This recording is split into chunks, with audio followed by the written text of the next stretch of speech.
You're listening to certified financial planner Doug Goldstein, host of the Goldstein on Gelt Show, www.goldsteinongelt.com. Okay, I am very excited to have on the Goldstein on Gelt Show Professor John Gall. He's the chair of the Social Welfare Policy program at the Taub Center. He's also at the School of Social Work and Social Welfare at Hebrew U, where he, in fact, has served as the dean there. I wanted to bring him on to talk about this kind of new program where Bituach Leumi is giving money to children, just straight out giving it to them. And I was kind of hoping, John, you could explain to us what's going on here. Well, in fact, the idea originated in the United States.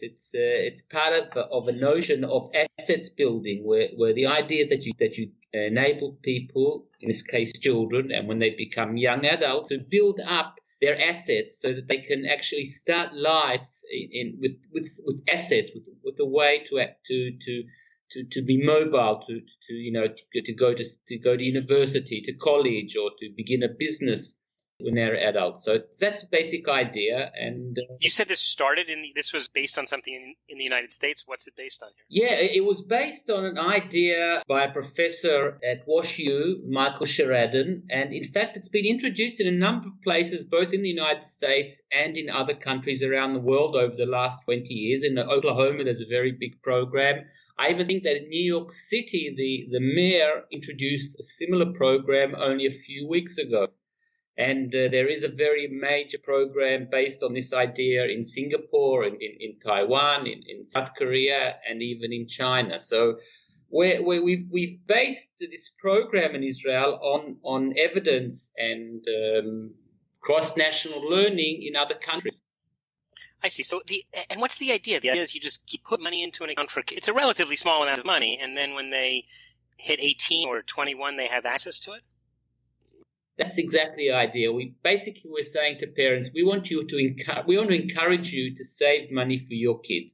So the government will give you 50 shekels, which is, I suppose, equivalent to about $12 American a month. And you put this in a savings account that's only intended for the child, and they'll receive that money only at the age of either 18 or 21, and they'll basically be able to do whatever they like with that money. The parents can also add an additional 50 shekels, which, as I said, is about $12, into that account. The money will be saved by a bank or by a financial company. The government will cover the costs of saving the money, and the parent or the child will receive the funds and the interest on that money when they reach the age of 18 or 21. So isn't this kind of teaching the wrong lesson to people? Ultimately, we want to raise children so they become grown-ups who learn how to save to work and then to save on their own. And so ultimately, instead of teaching people this lesson, we're really just gifting them money, and instead teaching the lesson that, don't worry, you can count on the government, they're going to give you money over time.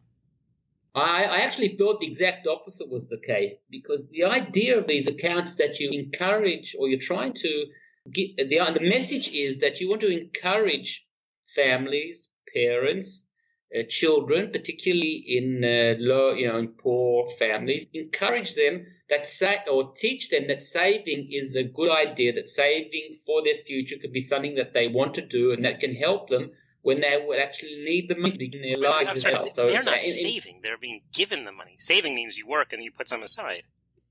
Well, firstly, the hope is that parents will not only use this 50 shekels, but they'll also use, the 50 shekels of their own money to save for their kids. So it is, in fact, a savings account and not necessarily money that the government is giving to parents and letting them decide what they want to do with that money. Here, the money is specifically intended for kids and a very limited sort of beginning life when they become adults. We're talking with Professor John Gall from the Taub Center in Jerusalem. He's also at the Hebrew University School of Social Work and Social Welfare. We're talking about a new program that Bituach Leumi, or that the Israeli government has designed in order to give money to an account for children so that when they eventually hit, I guess, 18 or 21, they'll have access to this money. And the idea is to sort of make sure they'll have something to have a leg up in life. I just want to go back to this issue that we were discussing before, which is if the government putting the money in, already the government gives money to people who have children, why not just augment that program if you're trying to put more money in the hands of the people rather than creating a brand new program, which is going to be something new to manage and to oversee and frankly complex for people? Well, I don't know how complex it will be, in fact, because they have to make like one decision, and that will more or less determine whatever happens to that money, to that money for the rest of for the next 20 years or so. But in fact, the idea here is to deal with poverty, long-term poverty, and to try to deal with generation or the next generation, and try to prevent poverty in the next generation.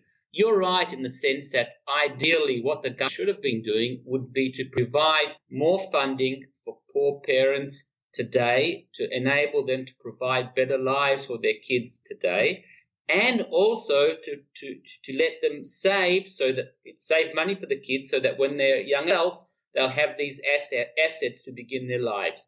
That was also the recommendation of a committee established by the government to combat poverty, or that committee which recommended both raising child allowances and introducing this what we call a child development account. But I just don't understand. I don't understand why we need yet another program. That's where I'm missing this. Well, let's look at the facts. In Israel, 20% of families live below the poverty line. And we know, and this has been the case, this has been more or less stable for the last 15 years. There are different reasons for poverty. Some are demographic reasons, some are connected to the labor market, but they're also connected to policy. And Israeli policy doesn't really enable us to deal very effectively with poverty today or in the future. So what this is doing, and I applaud the government for doing this, in fact, what this program is doing is really trying to increase assets of people in Israel, particularly poor families. That's not enough. We have to deal with poverty in other ways. And this requires government intervention. Yes, because this is a universal program. And what we've learned, and I think what people have learned in other countries, is that if you have programs that make sure that all the people living in poverty or people with low incomes will actually get the money. Well, don't we have programs that are means? Listen, if you're telling me that 20% of Israelis are living in poverty, then that means that 80% of the money going to this program is going to families who have money. So, in other words, you're giving it to, instead of helping the people, it's costing 4 times the amount that it should cost because we're giving it to all these other people who really don't need the money. Well, it's not 80% because about a third of all children live in poverty. So what you're saying is that 2/3 of the funding goes to children who are not officially in poverty, though of course many other children live in families that are very close to the poverty line. But really, this is a very, very simple way of making sure of running a program.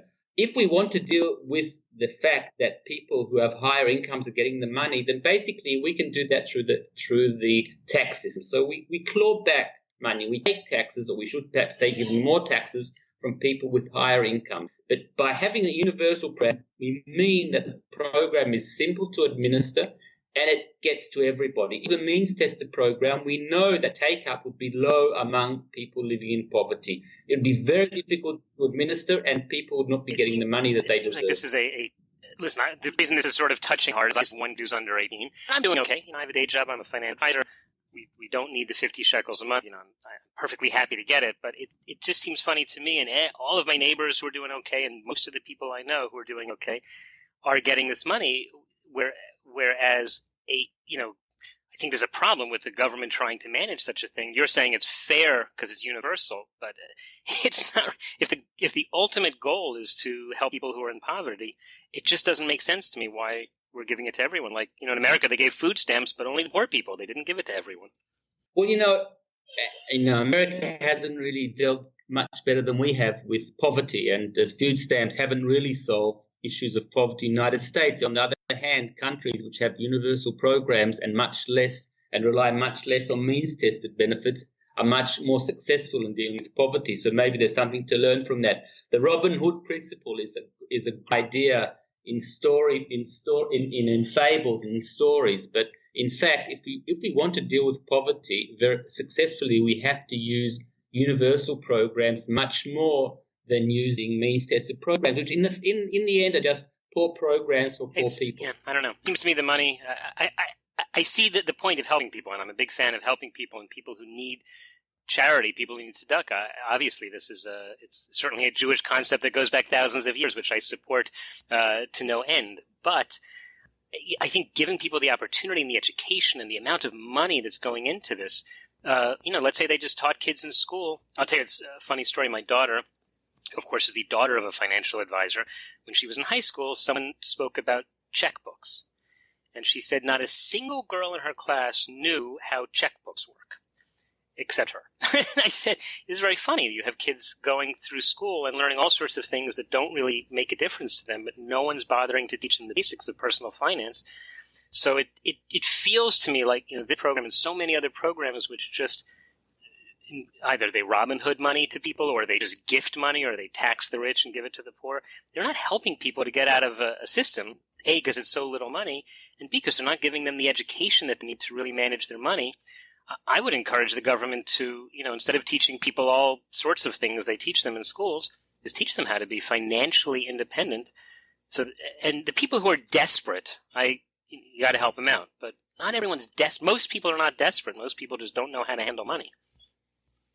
Firstly, financial education is part of this program, and the idea is to increase financial education in the school system and for poor families. I don't agree with you, by the way, but with regard to what works and to deal with poverty, we know that it's not enough to teach people how to use the money they have well. If they don't have enough money, nothing's going to help them get out of poverty. No amount of education will help them financial education will help them get out of poverty. And the fact is that people living in poverty, Israel and the United States for that matter, just don't have enough money because the labor market doesn't provide them with enough income, because they don't have access to good education for their kids or for decent housing. And if we really want to deal with poverty, we have to use diverse programs, some universal, some more selective, means-based, trying to deal with poverty today in the present, but also in the future. This is one component, and in this case, I think that a universal program will make sure that every single poor family and other people will get this benefit. And we've tried to have means-tested child benefits before, and they weren't effective because poor people didn't get the same with other means-tested programs. I'm not against means-tested programs, but that's really not a very successful way to deal with poverty, or certainly not. John, we are way over time, but I got one more question because I'm enjoying our conversation, and I'm interested in the fact that you and I don't see it the same way, but I'm certainly getting a good education from you about this. I want to go back to the last thing, and then we're going to wrap up with this. You said that it's not complex. A great deal, probably most of the listeners to this show, the Goldstein on Geld show, are Americans who live in Israel. And they are finding that they can't choose there's two options. There's like a mutual fund option and a bank savings program. But because of the taxation that the IRS, the U.S. tax authority, imposes on American citizens who have made really can't choose the mutual fund because of the adverse tax consequences. Is there going to be a fix to this, or is this just they're out of luck? I really don't know. I know that there are two options. That basically, you can choose a number of options, both within the mutual fund and in the bank option. The option, of course, is more conservative, and the interest rates will be lower. But that's the first time I've heard that there is an issue with IRS, and I really don't know. I don't have a good answer to that. I don't know. But just to make clear, basically parents have to make one decision, or even no decision, and then the money will be invested into either what they choose, or if they don't choose, by default into one of the bank options. So It's really not complicated, and for either the parents or for the government. And in that sense, it is really relatively easy. I don't know about the IRS. That's a good issue. I'll tell you what, I will send you the link to an article about it, and I'll also put a link to it at the show notes of today's show at Goldstein on Gelt, where, John, we will also put links to how people can follow you and follow your work. So just in a few seconds, how can people follow you and follow your work? Well, on this specific issue, we actually brought out a policy brief, the Taub Center, and our colleagues at the Center for Social Development at Washington University in St. Louis.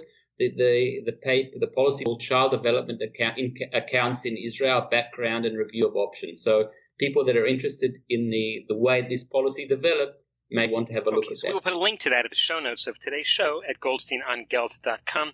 Professor John Gall, thanks so much for taking the time. You've been listening to the Goldstein on Gelt Show with money maven Doug Goldstein. Check out all of Doug's money ideas at goldsteinongelt.com. Doug specializes in helping people who live outside the United States handle their U.S. investment accounts. If you have a question that you would like answered on the air or off, contact Doug at his website or send him an email to doug@profile-financial.com.